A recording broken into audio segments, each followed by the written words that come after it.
Our first look at the latest from Mahindra, the KUV100. The all-new Ford Endeavour is now launched in India. We have the full review. And it's also a comprehensive look at the new Apache RTR200 4V from TVS.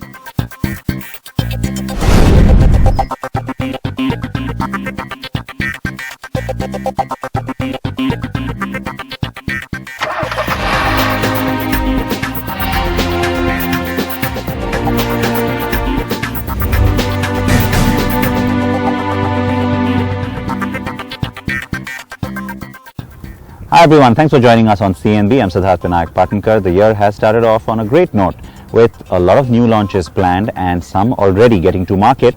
This is going to be a busy month, and then guess what? In February, once the Auto Expo hits, it's going to get even busier.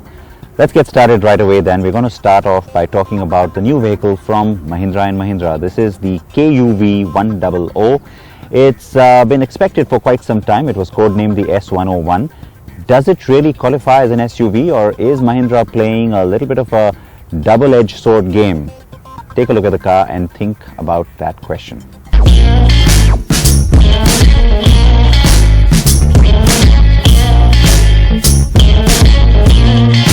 It is Mahindra's most bold move yet.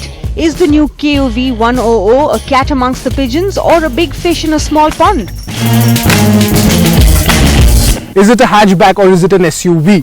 Well, Mahindra thinks it is a compact SUV, and that's what it's shaped like and that's what it's designed like.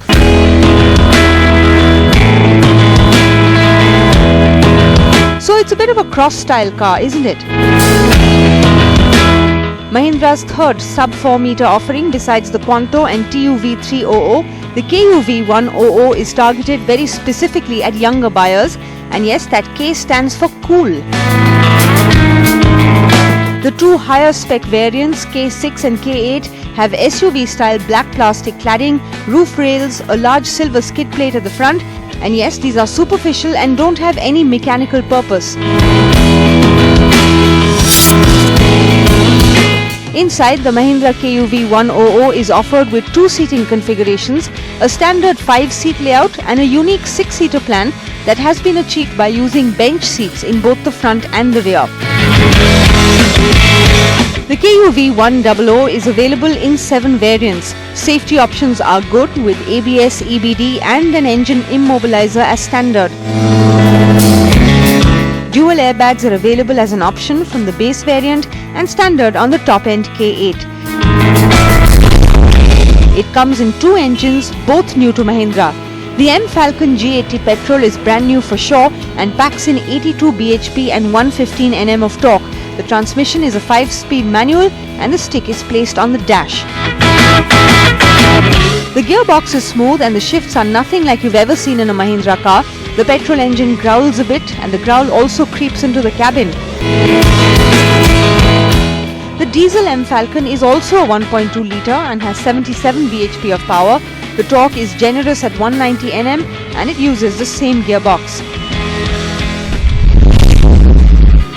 The car is packed with features. It has an infotainment system with a 3.5-inch display screen, inbuilt driver information system, Bluetooth audio and hands-free call, USB, aux, steering mounted controls, 4 speakers and 2 tweeters, Mahindra BlueSense app compatibility, tilt-adjustable 3-spoke steering wheel and a height-adjustable driver's seat among others.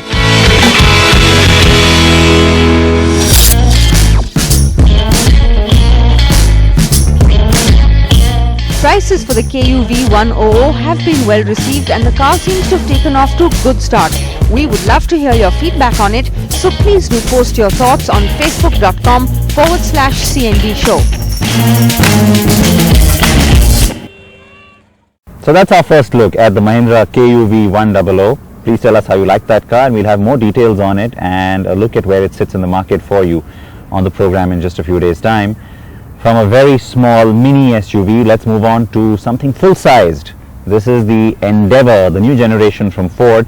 Now, we'd already showed you the car. The first time we drove it was in Thailand, and now we have the Indian version for you, if you will. And it is being launched in both the 2.2 and 3.2 diesel engines. and there's automatic and manual, and we've driven the cars for you.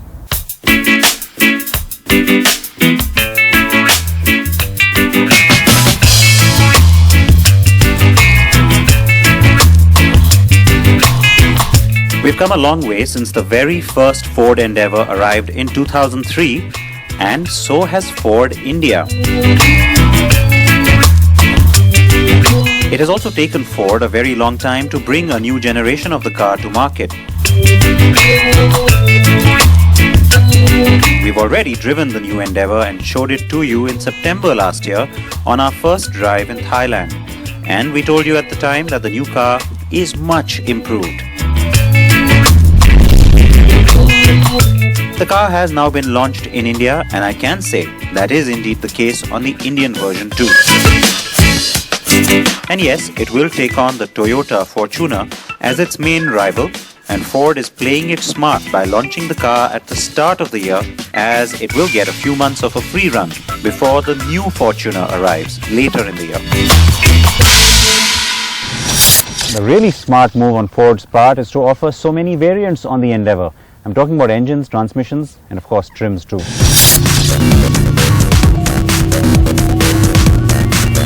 There are two engine variants on offer on the ND, the 3.2 and 2.2 litre Dura-Torque. Ford will use the TDCI badging also in India to designate the common rail attribute clearly. There are just two trims, Trend and Titanium, in multiple combinations. The 2.2 TDCI is available in Trend two-wheel drive manual or two-wheel drive automatic and Titanium two-wheel drive automatic. The 3.2 TDCI is only available in four-wheel drive automatic in Trend or Titanium avatars. I drove both the cars and started with the Titanium trim 2.2 automatic two-wheel drive. The engine punches 157 bhp, which kicks in at a reasonable 3200 rpm. Torque is great at 385 Nm. The manual gearbox is a 6-speed and so is the automatic, which is what I'm driving. Now the first time you get into this car, you almost get a sense that the engine is training and it's not coming across as very refined. The more time you spend with it, you realize the engine actually is quite a gem, and the fault lies with the automatic gearbox. And then I spent even more time with it and realized I was at fault. The gearbox is actually self-learning, if you will, meaning it starts to adapt to your driving style and then alters its performance to provide optimal power and torque. So either that is why it started to feel better to me, it was simply growing on me and I was adapting to it rather than the other way around. On the whole, the 2.2 is not a beast, but feels adequate. I think there are two factors here that helped it to make a good impression with me. First, the fact that the new Endeavour handles way better than the last, and the second, that I drove it before I drove the 3.2 TDCI. This car comes as close as you can get to a monocoque without being one. Roll is much lower than the predecessors, and the suspension swallows mostly anything. There is a fair amount of wheel travel, and the 225mm ground clearance serves you well, especially when you put the car off the road.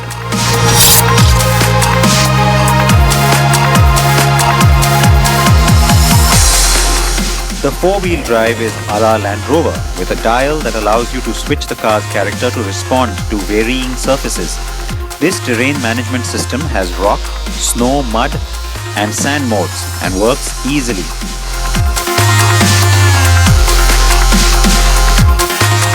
There is a display on the dash that shows you pitch and roll, so you know what's happening with the car at all times when not on the road.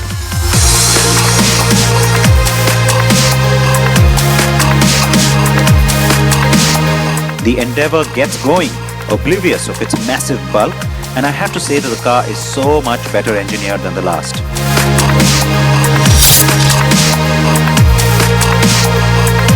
The 3.2-litre power plant is what I drove next, and it's obviously the one you really want. It is a different character instantly, and you're immediately aware of the massive power at hand. Too bad there's no manual. The massive 196 bhp is evident, but the truth is that it's more exciting and roars very nicely at lower RPMs. The Endeavour is definitely a true sports utility, and for that the engine does the job. The 3.2 is only available with the automatic though, so if it is a manual that you're after, make do with the smaller engine. But it's certainly got the pickup truck proportions. It's a huge truck and it borrows heavily from that Ford F-150 pickup styling up front. It is a trapezoidal grille now. It's not a rectangular one like the old car, but it's not thin chrome slats that you see across the rest of the Ford range. This is nice and thick, very meaty and chunky looking up front. I like that. The little addition of the LED strip daytime running light is a nice touch. It makes the car look a little more modern. The wheel arch is just huge. It's exaggerated, so much so that these 18 inchers almost look small inside this wheel well. And you've also got this little vent here at the side which adds a little bit of a styling touch, takes away from that metal expanse that you see across the car. So on the whole, very attractive design. I think it certainly outdoes the last Endeavour in terms of look.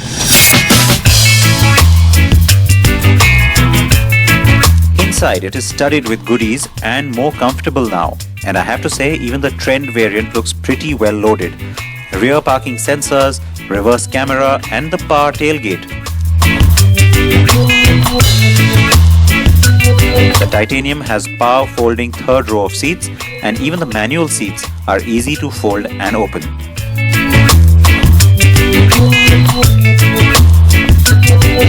The third row isn't the most spacious though, however there's lots of luggage space when you keep those seats folded. All variants have 3-row air conditioning, while the tire pressure monitoring, front parking sensors and sunroof are only on the titanium trim.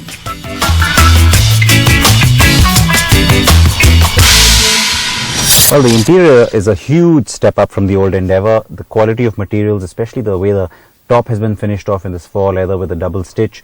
You've got the touch screen here, which is really functional and has lots of features, works really well too.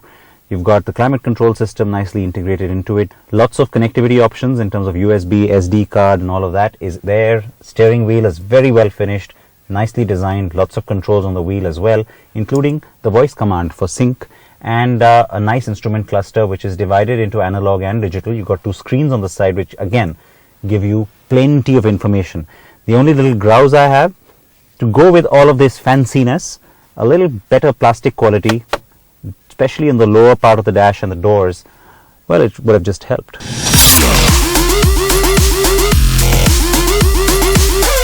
I especially liked the leather stitched dash, very nice touch. It also has active noise cancellation, a system that uses microphones inside the cabin to detect the levels of noise coming from outside and actually feeds opposing sound back into the cabin to cancel the excess sound. Yeah, it's quite neat.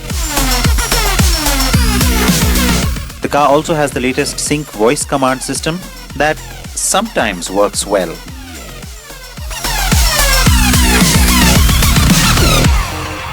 Say a command. Main menu. Main menu. Say a command. Climate. Climate. Say a command. Set temperature to 21 degrees. Did you say 21 degrees? Yes.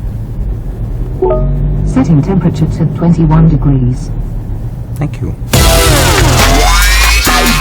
And sometimes tests your patience.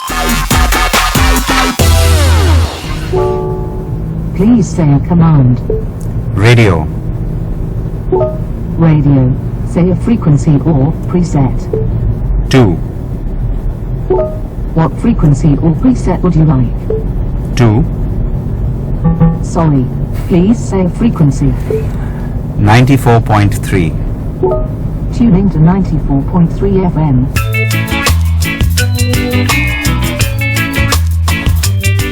But that isn't the reason you would want to buy the Endeavour anyway. It does have class-leading ride comfort, a very good equipment list, plenty of grunt and looks befitting the price tag. I would have liked Ford to be a little more aggressive with prices. For now, they stay just under the Fortuner's prices, and this also means that Toyota could go a little more premium with its pricing when the next Fortuner arrives. All in all, I think Ford has a very strong flagship now for its SUV range.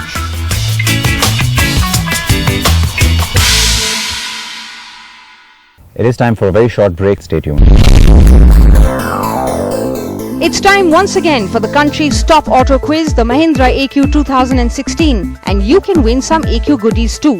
Just answer this question. Tweet your answer to Siddharth at Sid Patankar using #WalkYourTalk.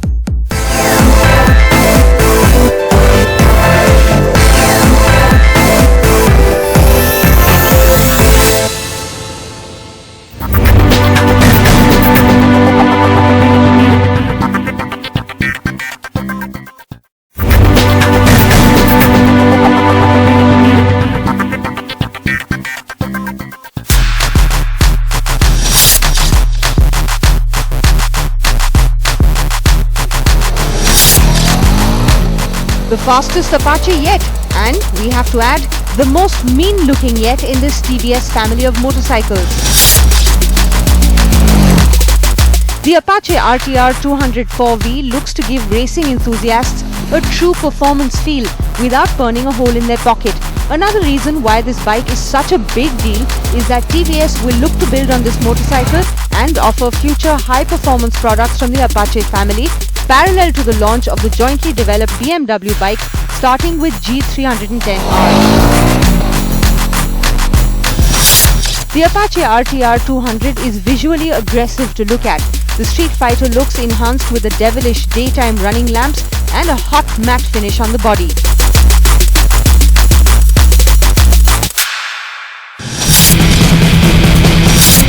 We're at the TVS test track at their Hosur facility, and that is where we put the Apache RTR200 to find out just how mean it is on the road.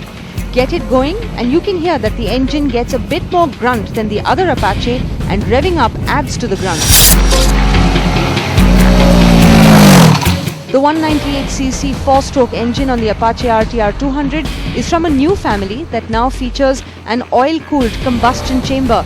The power and torque may not look impressive on paper, but TVS says there's plenty of usable power, and we have to agree, especially with mid-range torque being more than plenty.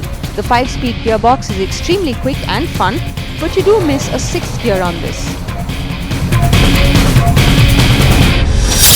The Apache RTR200 comes with race-tuned rear monoshocks and front telescopic forks that allow for comfortable riding.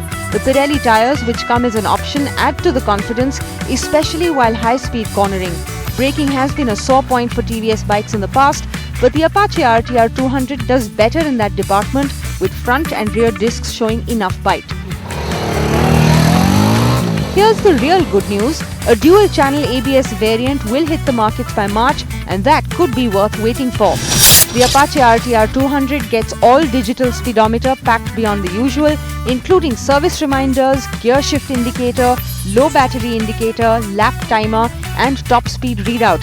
With aggressive ex-showroom pricing starting at 88,990 rupees for the base carbureted variant with TVS Remora tires, the TVS Apache RTR200 4V is sure an attractive buy. But if you're not in a hurry, we suggest you wait for the ABS variant and combine it with the EFI model, and you will have a great performance package in this Apache.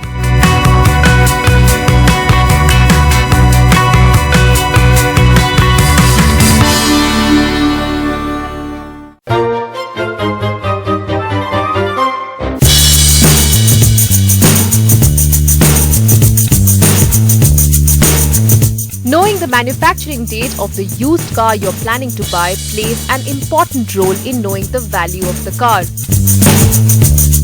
Sellers sometimes mislead potential buyers by quoting a different manufacturing date to get a higher price. Here's how you can check the manufacturing date of the car yourself. Look for the car's vehicle identification number. Automakers use this number that helps decode and reveal the month and year of production. Each car has a unique VIN that is usually stamped somewhere within the engine bay or around the passenger compartment.